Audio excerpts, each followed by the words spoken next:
Welcome back to the सामाजिक गुरु channel. आज हम करने जा रहे हैं क्लास 10th के साइंस का सैंपल पेपर, जो कि हेल्प करने वाला है आपके बायो मंथली जुलाई टेस्ट में।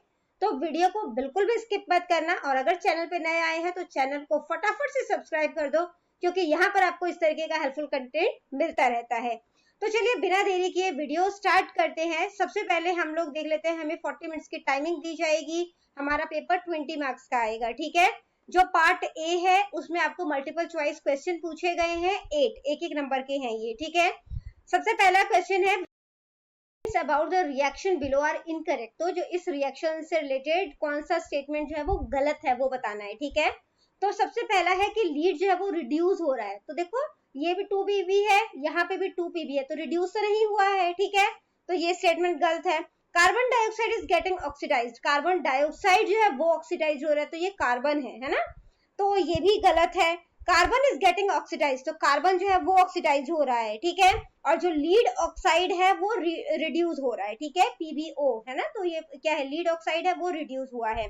तो हमारा स्टेटमेंट जो है वो गलत कौन सा है, तो फर्स्ट वाला गलत है, यानी कि ए और बी दोनों गलत है, ठीक है। अगला क्वेश्चन है what happens when dilute hydrochloric acid is added to iron filings. तो क्या होता है जब डाइल्यूट हाइड्रोक्लोरिक एसिड को, ठीक है, जब आयरन फिलिंग्स में डाल दिया जाता है। तो टिक द करेक्ट आंसर है hydrogen gas and iron chloride are produce. Hydrogen gas और आयरन क्लोराइड जो है वो प्रोड्यूस होता है, बिल्कुल सही है ये, ठीक है। इसके बाद बच्चों अगला क्वेश्चन है the kidney in human beings are a part of the system for. तो ह्यूमन बींग्स में किडनी जो है वो किस सिस्टम का पार्ट है, तो ये एक्सक्रीशन का पार्ट है, ठीक है। इसके बाद अगला क्वेश्चन है the xylem in plants are responsible for. तो प्लांट्स में जो जाइलम है वो किस चीज के लिए रिस्पॉन्सिबल होते हैं, तो ये वाटर के ट्रांसपोर्टेशन के लिए रिस्पॉन्सिबल होते हैं, ठीक है। इसके बाद नेक्स्ट क्वेश्चन है the autotrophic mode of nutrition requires. तो ऑटोट्रोपिक मोड वो होता है जो कि अपना खाना खुद बनाते हैं, ठीक है। ऑटो का मतलब होता है सेल्फ, ट्रॉपिक का मतलब होता है न्यूट्रिशन। तो बेसिकली प्लांट्स के लिए यूज किया जाता है। तो उनको किन किन चीजों की जरूरत होती है, कार्बन डाइऑक्साइड और वाटर भी चाहिए, क्लोरोफिल भी चाहिए, सनलाइट भी चाहिए, ठीक है। तो all of the above. Next question है which one of the following materials can not be used to make a lens. इनमें से कौन सा मटेरियल लेंस बनाने के लिए इस्तेमाल नहीं किया जा सकता, ठीक है। तो आंसर है clay. A spherical mirror and a thin spherical lens have each a focal length of -15 centimeter। अब ये नेगेटिव में है, ठीक है। The mirror and the lens are likely to be। तो ये जो मिरर होगा और जो ये लेंस होगा ये कैसा होगा, तो दोनों के दोनों जो है वो कनकेव होगा, ठीक है। अगला है which of the following lenses would you prefer to use while reading small letters. आप किस तरीके का लेंस का जो है वो मतलब कि यूज करना पसंद करेंगे जब आप डिक्शनरी में से छोटे छोटे वर्ड्स जो है वो देख रहे हैं, ठीक है। तो आप जो है वो कन्वेक्स लेंस का इसके लिए यूज करेंगे, ठीक है, जिसका की जो फोकल लेंथ है वो 5 सेंटीमीटर होगा, ठीक है। तो a convex lens of focal length 5 centimetre. Next question part B से है, 2 नंबर के ये क्वेश्चन है, ठीक है। 3 क्वेश्चन आपसे बेसिकली यहाँ पर पूछे गए हैं। क्वेश्चन नंबर 9 है why respiration is considered an exothermic reaction explain. तो जो सांस लेने की प्रक्रिया है, रेस्पिरेशन है, ठीक है, उसे एक्सोथर्मिक रिएक्शन क्यों कहा जाता है।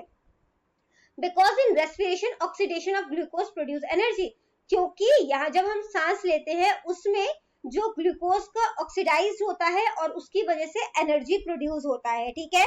और इसी वजह से इसे एक्सोथर्मिक रिएक्शन कहते हैं, ठीक है। और इसी वजह से जब आप देखोगे जब आप सांस को बाहर छोड़ते हो, ठीक है, जिसको कि हम लोग एक्सहेल कहते हैं, तो वहां पर जो है वो सांस जो छोड़ी हुई सांस होती है वो थोड़ी गर्म होती है, ठीक है।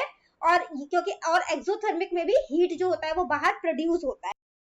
एग्जाम्पल जो है वो यहाँ पे बेसिकली रिएक्शन दिया गया है, ठीक है। तो ये जो है वो क्या है, ग्लूकोज है, ग्लूकोज ये हो गया हमारे पास ऑक्सीजन। ग्लूकोज और ऑक्सीजन जब मिलेंगे तो यहाँ पे ये कार्बन डाइऑक्साइड, ठीक है, कार्बन डाइऑक्साइड रिलीज होगा, ठीक है। ये हो जाएगा हमारे पास वाटर और एनर्जी रिलीज होता है, ठीक है।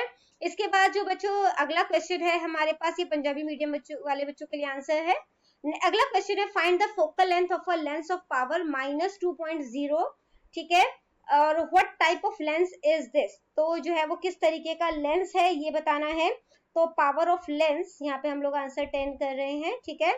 तो जो पावर ऑफ लेंस है वो कितना हो जाएगा, वो हमारे पास है -2t, ठीक है।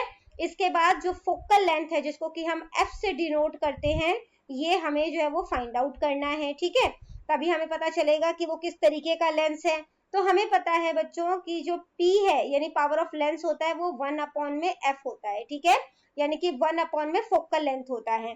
तो यहाँ पे 1 आ गया। फोकल लेंथ जो है वो जो है मतलब कि हमें नहीं पता, हम यहाँ पे जो है यहाँ पे कर देते हैं, पावर जो है वो -2 लिख दिया, यहाँ पे 1 और F कर दिया, ठीक है, इसके नीचे कुछ नहीं तो 1 हो गया। क्रॉस मल्टीप्लाई करोगे तो क्या हो गया, -2F = 1 हो गया, ठीक है। इसके बाद F जो है वो यहीं पे छोड़ दो, ये 1 हो गया, -2 जो है वो यहाँ पे उधर मल्टीप्लाई हो रहा है, इधर आके डिवाइड हो जाएगा। तो जब आप इसको माइनस डिवाइड करोगे तो ये क्या हो जाएगा, -0.5 मीटर, ठीक है। अब फोकल लेंथ क्योंकि नेगेटिव है, ठीक है, तो लेंस जो है यहाँ पे आप लोग लाइन लिखोगे, as focal length is negative, so lens is concave in nature, ठीक है। तो ये किस तरीके का लेंस है, कनकेव लेंस है ये। इसके बाद अगला क्वेश्चन है, what is the role of saliva in the digestion of food. तो खाना जो है वो डाइजेशन में जो सलाइवा है यानी जो हमारा थूक है उसका क्या रोल होता है, जो लार होती है हमारे मुंह की, ठीक है, उसका क्या रोल होता है। Saliva makes the food soft for easy swallowing, ठीक है। तो जो सलाइवा होता है वो बेसिकली हमारा खाना जो है उसको सॉफ्ट बना देता है ताकि हम उसे इजीली निगल पाए। It contains a digestive enzyme called salivary amylase. तो इसके अंदर जो है जो हमारा जो लार होता है उसके अंदर एक बेसिकली एंजाइम होता है जिसे हम लोग सलाइवरी एमाइलेज कहते हैं, which breaks down starch into sugar, जो कि स्टार्च को शुगर में कन्वर्ट कर देता है, ठीक है। इसी वजह से जब हम रोटी खाते हैं और तो वो कुछ टाइम के बाद जो है वो हमें चबाने के बाद वो मीठा लगने लगता है, क्योंकि जो उसका स्टार्च है वो ब्रेक डाउन हो चुका होता है, ठीक है। इसके बाद बच्चों 3 मार्क्स वाले क्वेश्चन है, किसी 2 क्वेश्चन को अटेम्प्ट करना है। यहाँ पर define 1 dioptre of power of a lens. तो 1 dioptre of power of lens जो है उसको डिफाइन करना है। 1 dioptre is defined as the power of a lens of focal length 1 metre, ठीक है। तो जो 1 डायोप्टर है वो पावर ऑफ लेंस होता है, ठीक है, जो कि फोकल लेंथ 1 मीटर तक को दर्शाता है। अगला क्वेश्चन है, डिफरेंस बताना है एरोबिक और एनारोबिक रेस्पिरेशन में। तो जो एरोबिक रेस्पिरेशन होता है ये ऑक्सीजन के प्रेजेंस में होता है, मतलब इसके लिए ऑक्सीजन जरूरी है, जबकि जो एनारोबिक रेस्पिरेशन है वो ऑक्सीजन के एब्सेंस में होता है, ठीक है। जो एरोबिक रेस्पिरेशन होता है it involves the exchange of gases between the organism and the outside environment. तो जो ऑर्गेनिज्म है यानी जो जीव है और जो बाहर का इन्वायरमेंट है उनके बीच में गैसेस एक्सचेंज होता है, जबकि जो एनारोबिक रेस्पिरेशन होता है उसमें गैसेस का एक्सचेंज नहीं होता, ठीक है। तो यहाँ पर जो है ये कहाँ पर एरोबिक रेस्पिरेशन देखने को मिलता है, साइटोप्लाज्म और माइटोकॉन्ड्रिया में, ठीक है, जबकि जो एनारोबिक रेस्पिरेशन है ये सिर्फ साइटोप्लाज्म में होता है। और जो एरोबिक रेस्पिरेशन जो है इसके टाइम पे जो होता है वो कार्बन डाइऑक्साइड और वाटर रिलीज होता है, जबकि एनारोबिक रेस्पिरेशन के टाइम में अल्कोहल और कार्बन डाइऑक्साइड रिलीज होता है, ठीक है। एरोबिक रेस्पिरेशन से काफी बड़ी मात्रा में क्वांटिटी कह सकते हो, काफी बड़ी क्वांटिटी में एनर्जी रिलीज होती है, जबकि एनारोबिक रेस्पिरेशन में एनर्जी रिलीज होती है वो काफी ज्यादा कम होती है, ठीक है। इसके बाद जो अगला क्वेश्चन हमसे पूछा गया है वो है कि एक्सोथर्मिक रिएक्शन को डिफाइन करना है, ठीक है, यानी इसको परिभाषित करना है। Chemical reaction that release energy in the form of heat, light और sound are called exothermic reaction. तो वो केमिकल रिएक्शन जिसमें कि एनर्जी जो है वो रिलीज हो रहा है या तो हीट के फॉर्म में, ठीक है, या लाइट के फॉर्म में या साउंड के फॉर्म में, उसे हम लोग एक्सोथर्मिक रिएक्शन कहेंगे। जैसे कि कोक को जब जलाया जाता है या जो हमारी सांस लेने की प्रक्रिया है, ठीक है, ये सभी रिएक्शन जो है वो एक्सोथर्मिक रिएक्शन है। तो बच्चों ये वीडियो हो जाती है हमारी यहीं पे खत्म। इनके साथ को कोई भी डाउट है तो आप कमेंट सेक्शन में क्वेश्चन कीजिए, आपको रिप्लाई करने की पूरी कोशिश करूंगी। Thank you very much and all the best for your exams. Bye bye.